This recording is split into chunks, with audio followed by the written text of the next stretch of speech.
साथियों नमस्कार। SK defence academy के यूट्यूब चैनल पर आप सभी का हार्दिक स्वागत अभिनंदन। साथियों जिस श्रृंखला का हम क्रम जारी रख रहे हैं वो श्रृंखला आज आपके लिए model test paper number 25 screen पर है और बेहद इंपॉर्टेंट ये जो श्रृंखलाएं हैं निश्चित रूप से आपके परीक्षा उपयोगी सिद्ध होंगी और ये भी बहुत महत्वपूर्ण है कि आपको कंटिन्यू रूप से 2-3 टेस्ट पेपर रोज हम लोग करवा रहे हैं। और साथ ही श्रृंखला की शुरुआत करते हैं मॉडल टेस्ट पेपर नंबर 25 और क्वेश्चन नंबर 1 आपके लिए स्क्रीन पर। पहला क्वेश्चन, कुतुबुद्दीन ऐबक पहली बार दिल्ली का सुल्तान कब बना? ठीक है, बहुत अच्छा क्वेश्चन है साथियों। तो दिल्ली का सुल्तान कब बना था? 1206 में वो दिल्ली का सुल्तान बना और 1210 तक उसका शासनकाल रहा। और आपको पता भी है, ये भी पता होना चाहिए कि उसी ने ही कुतुबुद्दीन मीनार खुलवाई थी, यानी उसका संचालन किया था, ओपन की थी। तो इसका राइट आंसर क्या हो जाएगा? 1206। नेक्स्ट क्वेश्चन देखिए, क्वेश्चन नंबर 2, राज्यसभा का सभापति कौन होता है? तो साथियों पदेन सभापति कौन होता है? उपराष्ट्रपति होता है। और उपराष्ट्रपति इस समय कौन है? तो इस समय जगदीप धनखड़ देश के उपराष्ट्रपति है, अर्थात वो राज्यसभा के क्या है? सभापति है। उप सभापति, ये भी इंपॉर्टेंट है कि सब उप सभापति कौन है। ठीक है, तो वर्तमान की अगर हम बात करें तो वर्तमान में कौन है? हरिवंश नारायण। ठीक है, तो इस समय हरिवंश नारायण राज्यसभा के उप सभापति है। तो दूसरा क्वेश्चन आ जाएगा, देश के पहले सभापति कौन थे? तो आप सब जानते हैं, राधा कृष्णन। ठीक है, श्री राधा कृष्णन थे, सर्वपल्ली राधाकृष्णन। ठीक है, वो देश के पहले क्या थे? सभापति थे और उपराष्ट्रपति भी थे। ठीक है, नेक्स्ट क्वेश्चन नंबर देखिए, क्वेश्चन नंबर 3, आर्यों का मुख्य व्यवसाय क्या था? तो आर्यों का मुख्य व्यवसाय क्या था? पशुपालन। इसका राइट आंसर हो जाएगा साथियों। नेक्स्ट क्वेश्चन देखिए, क्वेश्चन नंबर 4, क्षेत्रफल की दृष्टि से भारत का सबसे बड़ा राज्य बताना है। तो क्षेत्रफल की दृष्टि से सबसे बड़ा राज्य कौन सा है? राजस्थान। और जनसंख्या में पहला कौन है? जनसंख्या में पहला उत्तर प्रदेश है 19.9 करोड़ जनसंख्या के साथ में। क्वेश्चन नंबर 5, स्वराज मेरा जन्म सिद्ध अधिकार है, किसने कहा था? आपने लाल बाल पाल का नाम सुना होगा, गरम दल के नेता थे, बाल गंगाधर तिलक ने कहा था स्वराज मेरा जन्म सिद्ध अधिकार है। क्वेश्चन नंबर 6, प्रसिद्ध इंटीग्रल कोच फैक्ट्री जो कि रेलवे कोच का निर्माण करते हुए कहां पर है? पेरंबूर, चेन्नई के अंदर। ठीक है, चेन्नई तमिलनाडु। इसका राइट आंसर हो जाएगा साथियों सी, यहां पर इंटीग्रल कोच फैक्ट्री है। क्वेश्चन नंबर 7 देखिए, भारत के पहले अंतरिक्ष यात्री का नाम क्या था? साथियों भारत का पहला अंतरिक्ष यात्री कौन था? राकेश शर्मा। इसके साथ में अगर महिला की बात करूं तो महिला का नाम आप जानते होंगे, कल्पना चावला हमारे बीच नहीं है, बहुत बड़ा नाम देश के इतिहास में, ये राइट आंसर हो जाएगा। और अगर प्रथम पहले अंतरिक्ष यात्री की बात करें तो राकेश शर्मा क्या होगा? राइट आंसर होगा। क्वेश्चन नंबर 8 देखिए, आधुनिक वर्तकाल national gallery of art and museum कहां स्थित है? तो इसका राइट आंसर क्या हो जाएगा? नई दिल्ली। ठीक है, question number 9, Cripps mission Bharat कब आया था? 1942 में सर स्ट्रैटफोर्ड क्रिप्स की अध्यक्षता में। ठीक है, कौन आया? क्रिप्स मिशन भारत में आया।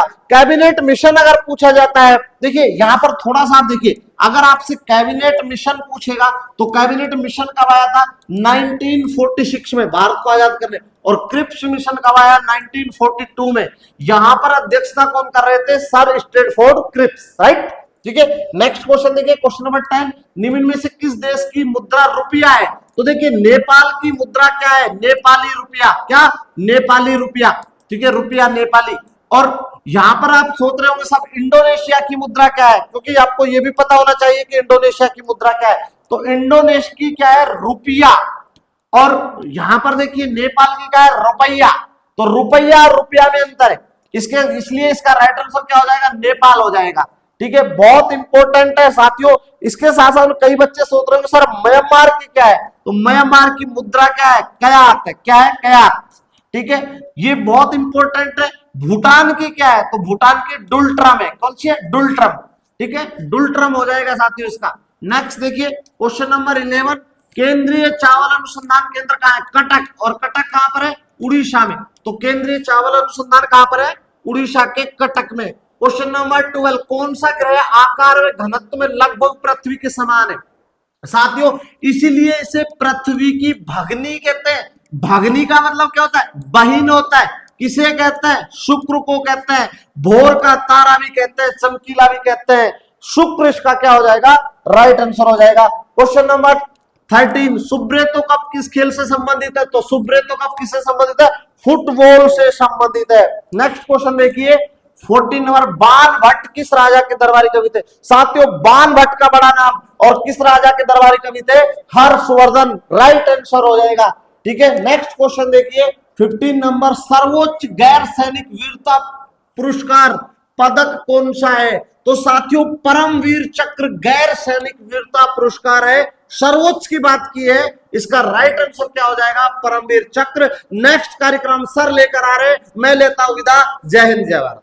हेलो एवरीवन, मैं Lakhan Chaudhary SK defence academy की यूट्यूब चैनल पर आपका हार्दिक स्वागत करता हूं। जैसा कि अपना चल रहा है, अपन पढ़ रहे हैं पेपर सीरीज, और पेपर सीरीज में अपन 24 तक कर लिए हैं। अभी अपन पढ़ेंगे सर 25 नंबर वाला। देखिए आप लोग, इसमें जो पहला पहला जो क्वेश्चन दे रखा है आपका, देखिए फर्स्ट नंबर पे जो सवाल है आपका, फर्स्ट नंबर पे देखिए आप लोग, फर्स्ट नंबर पे जो सवाल आता है आपका वो देखिए, गोबर गैस का मुख्य घटक कौन सा होता है? तो गोबर गैस का जो मुख्य घटक होता है वो कौन सा होता है सर? आपका मीथेन होता है। मीथेन का सूत्र क्या होता है सर? आपका CH4 होता है। क्या होता है?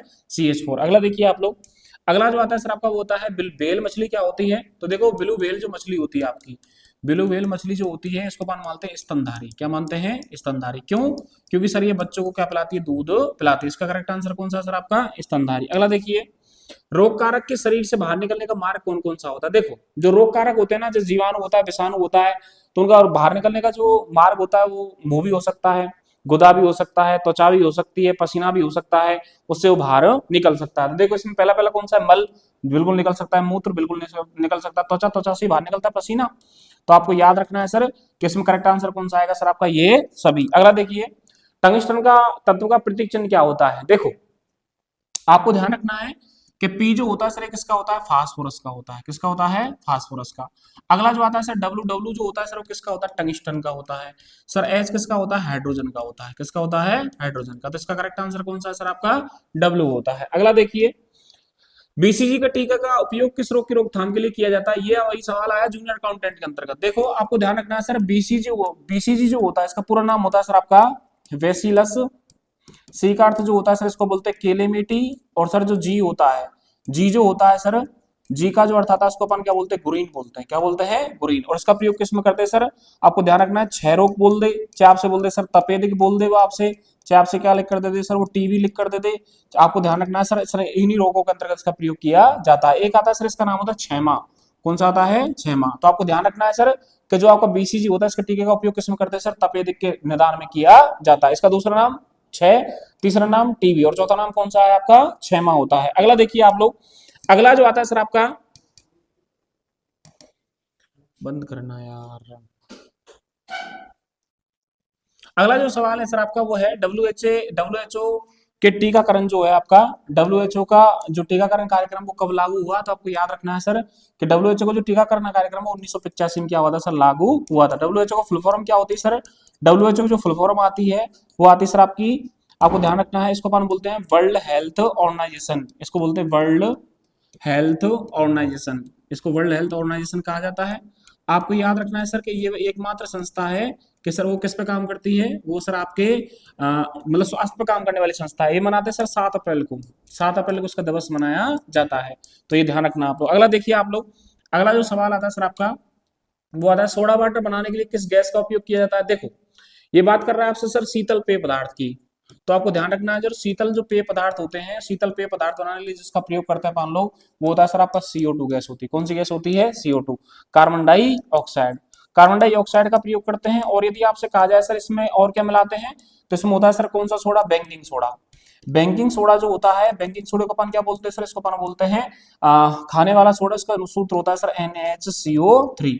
तो आपको ध्यान रखना है सर, ये जो इसका क्या होता है? सूत्र होता है। तो इसमें कौन सी गैस काम में लेते हैं? CO2। और इसकी मात्रा होती है सर 0.03% सांद्रता होती है इसकी। अगला देखिए आप लोग, जी 20 डिग्री सेल्सियस तापमान का मान बराबर किसके होता है? तो देखो, इसमें लिखा हुआ है -20, बिल्कुल नहीं हो सकता।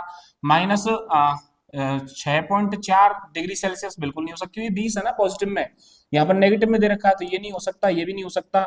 अच्छा, 53.6 नहीं, कितना हो सकता है सर? 68 फारेनहाइट हो सकता है। अगला देखिए आप लोग, ऊर्जा का सबसे समृद्ध स्रोत कौन सा होता है, ये पूछ रहा है आपसे भोजन में। तो देखो भोजन में क्या होता है कि सर भोजन में जो सबसे ज्यादा मात्रा में ऊर्जा देती है वो देती है वसा, और वसा जो देती है सर 1 ग्राम वसा से 9.3 किलो कैलोरी ऊर्जा प्राप्त होती है।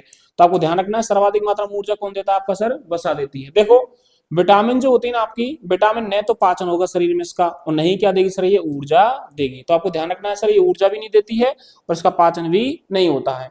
अगला देखिए आप लोग, बर्फ का गलनांक बिंदु कितना होता है। देखो अपन जब पढ़ते हैं गलनांक, तो गलनांक का अर्थ क्या होता है सर, कि किसी भी ठोस का किस में कन्वर्ट होना, द्रव में कन्वर्ट होना। किस में, द्रव में। जैसे मैं बात करूं आपसे बर्फ का, तो बर्फ किस में बन रहा है, पानी बन रहा है, तो बर्फ पानी में आ गया, इसको बोलते हैं गलनांक। और सर आपको ध्यान रखना है बर्फ का जो गलनांक होता है वो कितना होता है सर आपका 0 डिग्री सेल्सियस होता है, बराबर कितना आएगा सर, -273 केल्विन। इसके क्या होता है सर, ये बराबर होता है। अगला देखिए आप लोग, अगला था सर संसार का सबसे बड़ा पुष्प कौन सा होता है। देखो आपको ध्यान रखना है कि 4 पॉइंट है यहां से, कौन कौन से, कि सर सबसे छोटा पुष्प, तो सबसे जो छोटा पुष्प आता है वो कौन सा होता है सर आपका, वो होता है बुल्फिया, बुल्फिया होता है। दूसरा अगर आपसे बोले सर सबसे बड़ा पुष्प कौन सा होता है, तो बड़ा पुष्प जो आता है सर आपका, उसको अपन बोलते हैं रेफ्लेसिया, इसको रेफ्लेसिया कहा जाता है। यदि आपसे कहा जाए कि सर सबसे छोटा पुष्प तो कौन सा है, बुल्फिया है, और बड़ा कौन सा है सर आपका, रेफ्लेसिया, तो इसका करेक्ट आंसर कौन सा आएगा सर आपका, रेफ्लेसिया आएगा। अगला देखिए आप लोग, निम्नलिखित में सबसे अधिक प्रोटीन किसमें होती है। देखो ये ऑप्शन में छटवा रहा है आपसे, ऑप्शन में इसका छटवा रहा है कि सर जो ऑप्शन दे रखे हैं आपके सामने वो 4 हैं, एक तो कौन सा है, दूध है, दूसरा कौन सा अंडा, तीसरा कौन सा दाल, और अगला कौन सा है, मूंगफली। इन सब के अकॉर्डिंग अगर अपन छांटते तो इसमें कौन सा आएगा आपका, अंडा आएगा। कौन सा आएगा, अंडा। लेकिन ध्यान रखना आप लोग, इसमें एक और होता है सर जिसको अपन बोलते हैं सोयाबीन। क्या बोलते हैं, सोयाबीन। सोयाबीन जो होता है सबसे अधिक मात्रा में प्रोटीन का स्रोत माना जाता है। और जैसे और क्या होता है सर, इसमें एक होता है मशरूम, मशरूम भी किसका स्रोत माना जाता है सर, आपके प्रोटीन का स्रोत माना जाता है। और मशरूम होती क्या है सर, कवक होती है। क्या होती है, कवक। तो आपको याद रखना है सर, इन सब में छटवाया आपसे, तो कौन सा होगा सर आपका, अंडा होता है। अगला देखिए, निम्न में से कृत्रिम रेशा कौन सा है। कृत्रिम रेशा, आर्टिफिशियल फाइबर की बात कर रहा है वो आपसे। देखो जो कृत्रिम रेशा होता है ना आपका, कृत्रिम रेशे की अगर अपन बात करें तो कृत्रिम रेशा जो होता है वो सर्वप्रथम जो बनाया गया था उसका नाम था रेयान। उसके बाद जो बनाया गया सर उसका नाम क्या है, नायलॉन। कौन सा है, नायलॉन। और नायलॉन जो होता है सबसे मजबूत रेशा माना जाता है, सबसे कठोर जो रेशा माना जाता है, मजबूत रेशा, वो कौन सा होता है आपका, नायलॉन होता है। और कृत्रिम रेशा कौन सा होता है आपका, रेयान होता है। पहले पहले बनाया गया, इसका प्रयोग किस में करते हैं, गलीचे बनाने में, गलीचे या कालीन बनाने में जिसका प्रयोग करते हैं वो कौन सा होता है सर आपका, रेयान होता है। तो इसका करेक्ट आंसर कौन सा है भैया आपका, रेयान होता है। देखो रेशम, ऊन और जो आपका कपास होता है ना, इसको अपन बोलते हैं प्राकृतिक रेशा, प्राकृतिक रेशा। तो ये कौन सा रेशा होता है आपका, प्राकृतिक रेशा होता है। अगला देखिए, किस रंग के प्रकाश का वेग पानी में न्यूनतम होता है, किस रंग के प्रकाश का वेग पानी में न्यूनतम होता है। तो देखिए आपको ध्यान रखना है सर, न्यूनतम जिस रंग का होता है वो कौन सा होता है सर आपका, बैंगनी होता है। कौन सा होता है, बैंगनी। बैंगनी रंग में सबसे कम क्या होता है सर, प्रकाश का वेग होता है। अगला, लेड पेंसिल बनाने में प्रयुक्त होने वाला पदार्थ कौन सा होता है। देखो पेंसिल जब अपन बनाते हैं ना, तो देखो अपन पढ़ते ग्रेफाइट, तो यहाँ पर एक शब्द आता है ग्रेफा। ग्रेफा का अर्थ क्या होता है सर, काला ही होता है। कैसा होता है, काला। जो ग्रेफाइट होती है सर कैसी होती है आपकी सर, ये होती है सठ फल की है। ग्रेफाइट सठ फल की होती है। आपको याद रखना है सर कि ये एकमात्र क्या होती है आपकी, अधातु होती है। जो विद्युत की कैसी है सर, सुचालक होती है। विद्युत कैसी होती है, सुचालक। तो ये विद्युत की कैसी भैया आपकी, सुचालक होती है।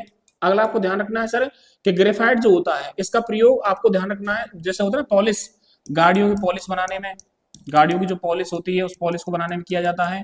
अगला आपको ध्यान रखना है सर, और किस में करते हैं इसका प्रयोग सर, पेंसिल बनाने में करते हैं, पेंसिल बनाने में इसका यूज किया जाता है। और सर जो होता है ना बॉक्साइट के धातुक्रम, बॉक्साइट जो होता है, बॉक्साइट के जो धातुक्रम बनाने में जिसका प्रयोग करते हैं वो कौन सा होता है सर आपका, ग्रेफाइट होता है। तो आपको याद रखना है कि सर इसका 3 जगह यूज है, बॉक्साइट के धातुक्रम बनाने में, पेंसिल बनाने में, पॉलिश बनाने में।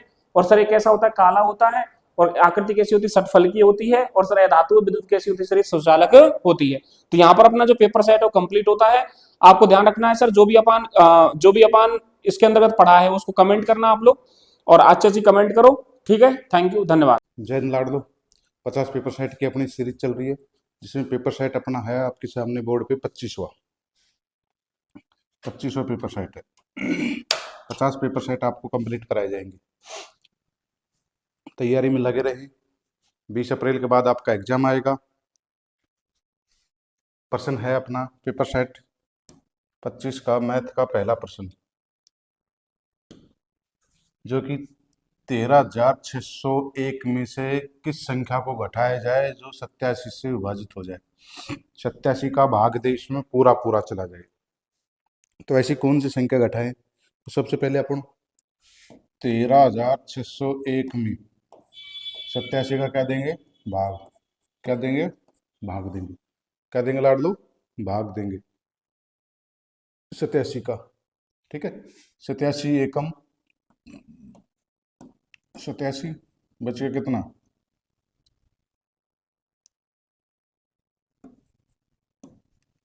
49 बचेगा। कितना बचेगा? 49। इसमें भाग नहीं जा रहा, ऊपर से जीरो उतार लो। क्या उतार लो? ऊपर से जीरो। अगर भाग नहीं जाए तो ऊपर से शून्य उतार लो। ठीक है, आगे भाग दो 490 में 87 का।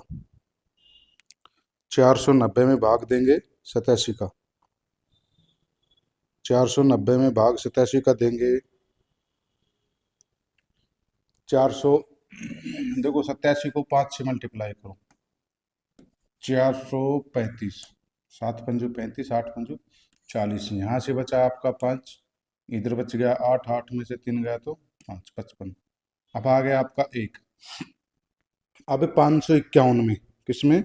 551 में भाग देना है लाड लो 87 का। किसका भाग देना है लाड लो? 87 का। 551 में 551 87 6 से मल्टीप्लाई करेंगे, ये आ जाएगा आपका 522।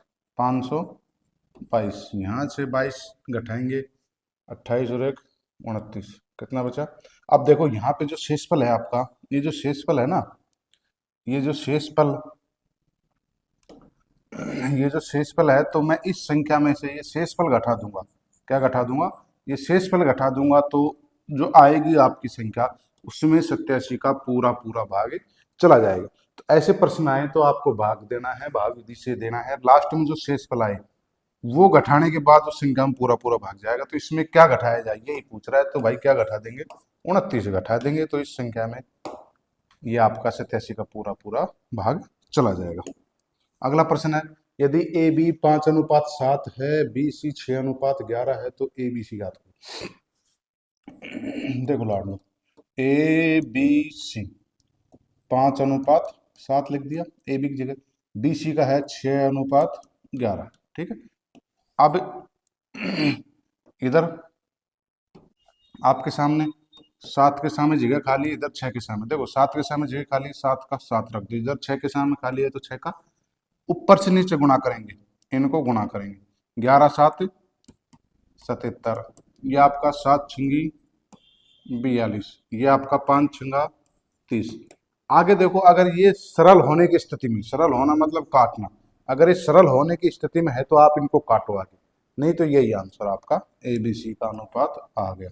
30:42:77, ये आपका आंसर आ गया। ठीक है, अगला प्रश्न, एक वर्ग का क्षेत्रफल, सॉरी वर्ग है, ये वर्ग, एक वर्ग का क्षेत्रफल है, एक वर्ग के क्षेत्रफल से 2 गुना है। तो लाड लो, प्रश्न कह रहा है जो वर्ग का क्षेत्रफल है वर्ग के क्षेत्रफल से 2 गुना है। ठीक है, ये वर्ग है और ये आपका वर्ग है। ठीक है, इसका क्षेत्रफल है और इसका क्षेत्रफल है जो 2 गुना है। क्या क्षेत्रफल है? 2 गुना। ठीक है, इससे ये 2 गुना है। ठीक है, आई समझ में? ये वर्ग है, वर्ग एक वर्ग, ये वर्ग का क्षेत्रफल इस वर्ग के क्षेत्रफल से 2 गुना है। ठीक, आगे प्रश्न कर रहा है, यदि वर्ग का क्षेत्रफल 392 वर्ग सेंटीमीटर है तो वर्ग की भुजा ज्ञात करो। वर्ग का क्षेत्रफल आपको 392 दे रखा है, तो इस हिसाब से ये क्षेत्रफल 392 है, तो इसका क्षेत्रफल कितना हो जाएगा? इसको 2 से मल्टीप्लाई कर दो, कितना आएगा? 2 दूनी 4, 9 दूनी 18 को 8 हासिल 1, 6 और 1 7, ये कितना आ गया लाड दो? 784। आपका जो वर्ग है, वर्ग का क्षेत्रफल लाड दो आया यहाँ पे, वर्ग का क्षेत्रफल 784 सेंटीमीटर स्क्वायर आया। अब वर्ग का क्षेत्रफल होता है 4 गुना, नहीं भुजा स्क्वायर, सो ये होता है आपका भुजा स्क्वायर, 4 गुना भुजा, तो इसका परिमाप होता है 784। यहाँ आपका भुजा स्क्वायर तो ये कितने का आ जाएगा?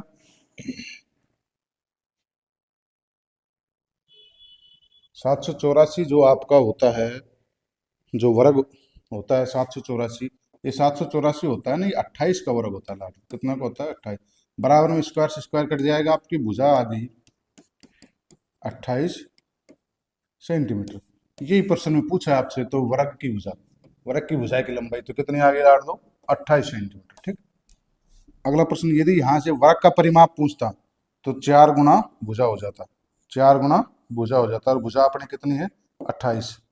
28 दूनी 56, 112, 112 सेंटीमीटर। कितना हो जाता है? 112 सेंटीमीटर इसका परिमाप हो जाता है। ठीक। अगला प्रश्न, 6 अंकों की सबसे छोटी पूर्ण वर्ग संख्या। तो इसमें जो आपका है 6 अंकों की सबसे छोटी पूर्ण वर्ग संख्या है, ये है आपका 317 का स्क्वायर। किसका? 317 का स्क्वायर है। ठीक है। अगला प्रश्न है आपका बोर्ड मैच वाला है। सबसे पहले आप कोष्टक हल करेंगे।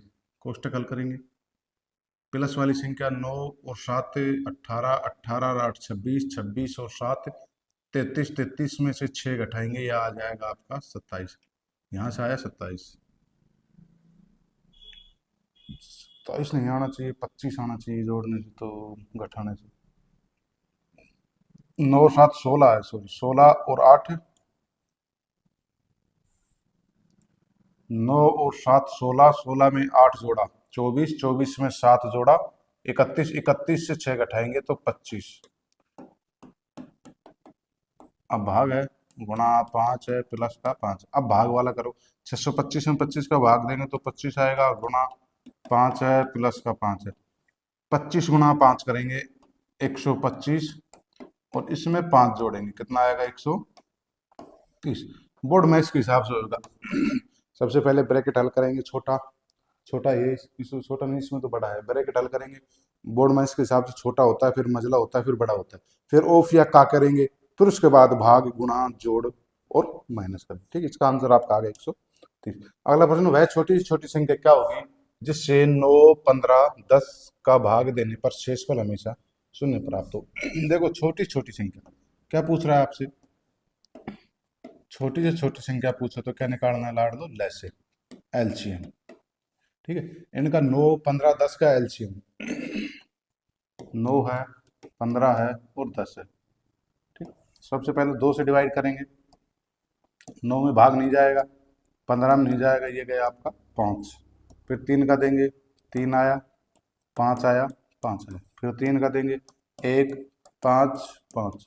फिर 5 का देंगे, 1, 1, 1। भाग देना आपको जब तक नीचे 1, 1 ना आ जाए। 5 दिया 15, 15 दिया 45, 45 दूनी 90। ये एलसीएम आ गया 90। तो लाड लो, देखो 90 में 9 का भाग पूरा पूरा जाएगा, 15 का भाग पूरा पूरा जाएगा और 10 का भाग पूरा पूरा जाएगा। जहां भाग पूरा पूरा जाए तो शेषफल शून्य बचता है। तो इसका आंसर आपका आ गया 90। ठीक। अगला प्रश्न है, एक चतुर्भुज के 3 कोण 100 डिग्री, 48 डिग्री और 92 डिग्री। तो चतुर्भुज के जो चारों कोणों का योग होता है लाड दो 360 डिग्री होता है। तो उसमें से आप ये 100 डिग्री, 48 डिग्री और 92 डिग्री जोड़ के घटा दो। 48 और 92 और 100, देखो 48 इसको जोड़ लो पहले तो आप, 50, 140 और 100, 240, 360 माइनस 240, ये लाट दो आपका आ जाएगा 120 डिग्री। कितना आ जाएगा लाट दो?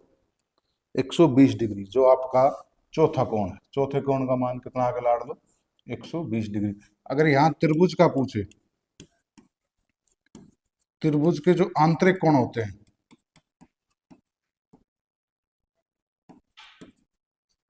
आंतरिक कोण, आंतरिक कोणों का योग लाट दो कितना होता है? 180 डिग्री। ठीक है।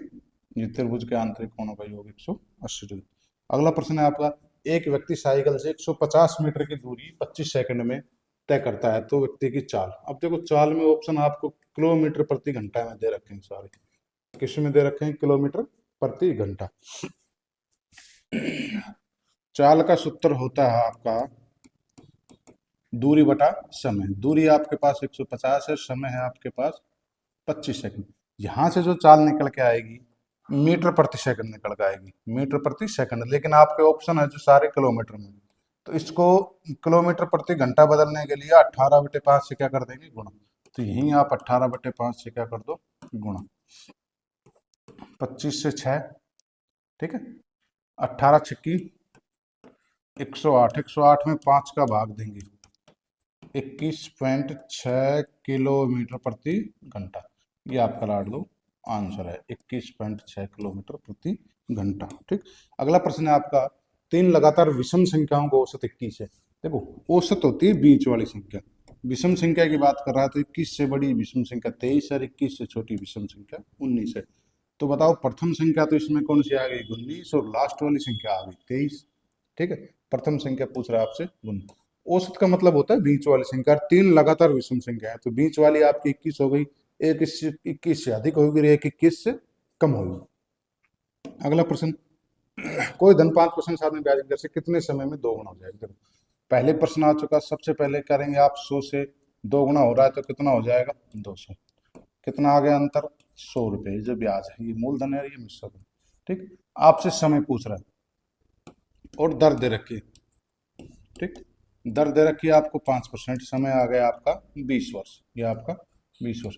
इस स्थिति में आपको या तो समय देगा या दर देगा, समय देगा तो दर पूछेगा, दर देगा तो समय पूछेगा। ठीक, आपका आ गया 20 वर्ष। अगला प्रश्न है, किसी वस्तु को 630 रुपए में बेचने पर 10% की हानि होती है। ठीक, 630, 10% की हानि हो रही है तो 100 से घटा देंगे, 90% की वैल्यू आपकी आ गई 630, 1% की वैल्यू 630/90। ठीक, तो आइए कह रहा है कि 30% लाभ। ठीक है, यहाँ पे अगर क्रय मूल्य पूछता, क्या पूछता, क्रय मूल्य, क्रय मूल्य पूछता तो आपको 100% के बराबर निकालना पड़ता।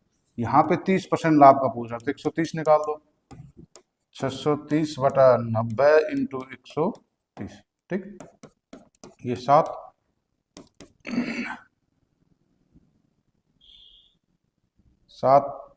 से गुणा कर दो, 7 एकम 7, 7 ये 21। ठीक है, 2 7 एकम 7 और 2 9, ये आपका आ गया 910 रुपये, जो वस्तु का 30% लाभ पे बिक्री मूल्य। अगला प्रश्न है आपके सामने, x का 12%, x का 12% यदि 14.4, x गुणा 12/100% का चिन्ह हटाएंगे बराबर 14.4, पॉइंट 18 तो नीचे 0 हो गई, 0 से 0 कट गई, 12 से ये कट गया 12 बार, 12 गुणा 10 करेंगे तो x का मान आ जाएगा आपका 120। तो डाल दो ये आपका x का मान।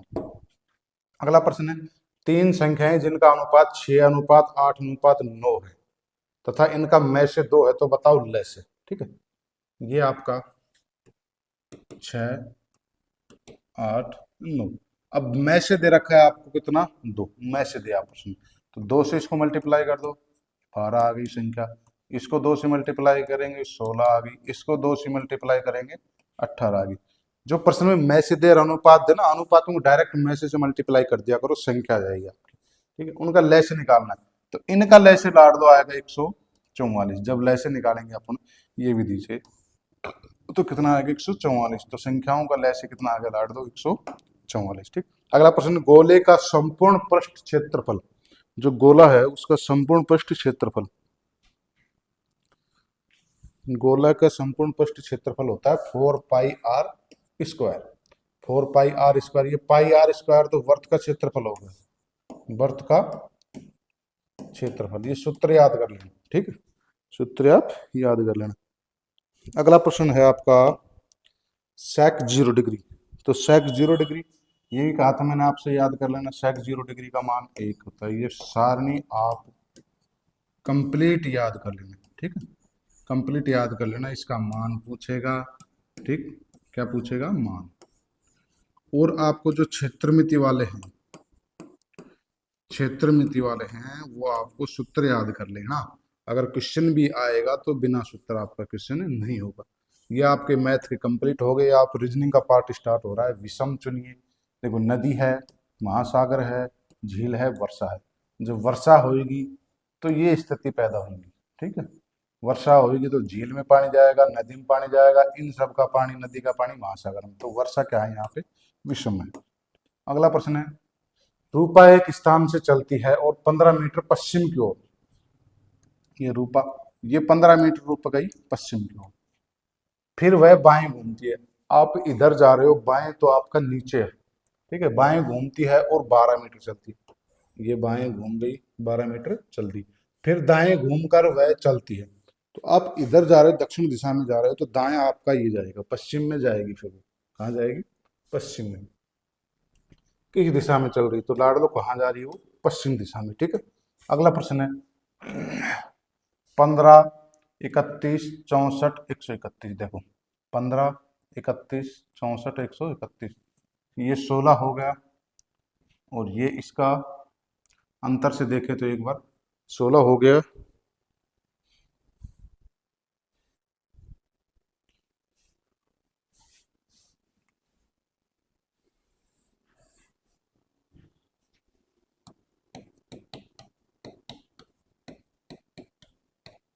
देखो ये 15 गुना 15 दूनी 30 प्लस 1, 31 आ गया। 31 गुना 2 प्लस का 2, 31 दूनी 62 और 2 64 आ गया। 64 को 2 से गुणा कर रहा है, प्लस 3 कर रहा है। 64 128 और 3 131। यहाँ पे आप 131 को 2 से गुणा कर दो, प्लस 4 कर दो। 131 262 प्लस 4 करेंगे 266। तो ये लाड़ दो आपका आएगा 266। देखो गुणा 2 कर रहा है, सब में गुणा 2 किया, और यहाँ 1 जोड़ दिया, अगले में 2 जोड़ दिया, 3 जोड़ दिया, 4 जोड़ दिया, ठीक है। 266। अगला प्रश्न आपका 7 है, 50 है, 17। देखो 7 का स्क्वायर 49 में 1 जोड़ दिया, तो 17 का स्क्वायर 289 में 1 जोड़ दो, ये आपका 290 हो जाएगा। अगला प्रश्न, यदि A2 है, M 26 है, Z 52, मतलब सबको डबल कर रहा है, तो B E T, B 2 पे आता है, E 5 पे आता है, T 20 ये 20 पे आता है, ठीक है। तो इनको जोड़ दो, 20 5 25 और 2 27, 27 दूनी 54 हो जाएगा आपका, ठीक है। लाड़ दो। मैथ के प्रश्न हो गए, रीजनिंग के हो गए। पेपर सेट आपका ये था 25, ऐसे ही 50 पेपर सेट आएंगे, ठीक है। जय हिंद, जय भारत।